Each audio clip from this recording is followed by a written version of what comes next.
Halo teman-teman semuanya, selamat pagi, siang, sore, malam, dimanapun kalian berada. Sebelum masuk ke materi presentasi, izinkan saya memperkenalkan anggota kelompok.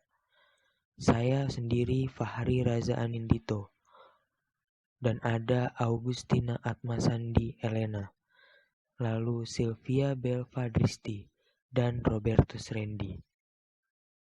Presentasi ini bertema membumikan demokrasi permusyawaratan dan tantangannya.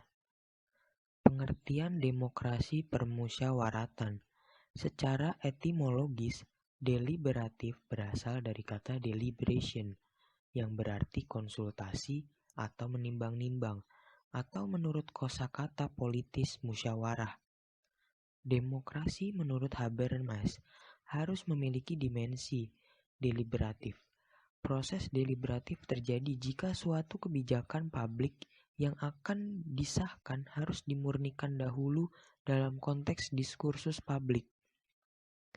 Teori demokrasi deliberatif tidak memusatkan diri pada penyusunan daftar aturan-aturan tertentu yang menunjukkan apa yang harus dilakukan oleh warga negara, melainkan pada prosedur untuk menghasilkan aturan-aturan itu.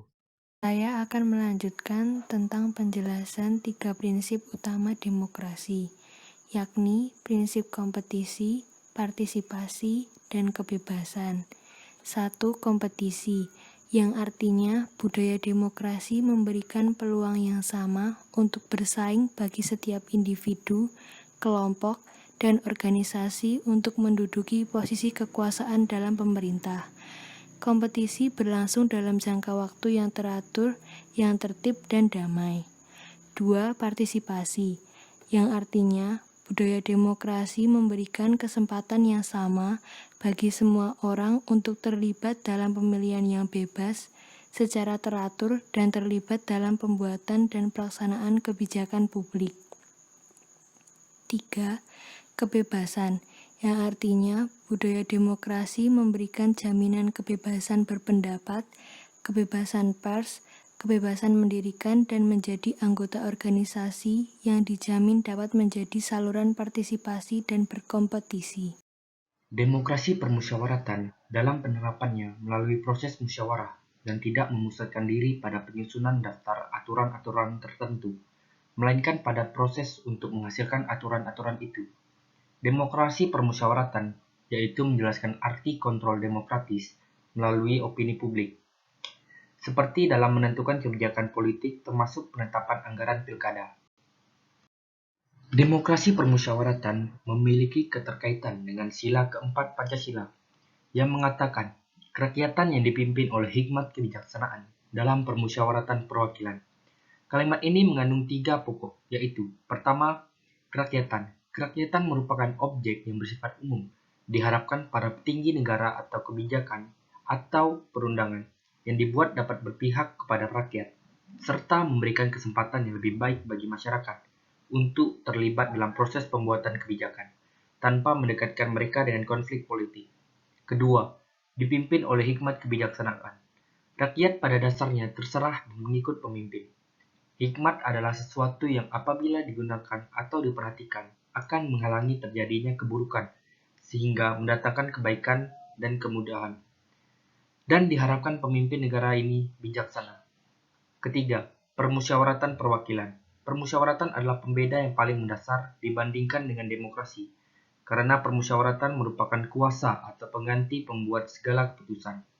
Dalam demokrasi permusyawaratan, yang telah dikandung dalam prinsip negara ini, diharapkan pemerintah dapat menerapkan kebijakan-kebijakan yang mendasari sikap demokratisasi sehingga menciptakan sesuatu negara yang melibatkan rakyatnya dalam memajukan negara Indonesia tercinta ini.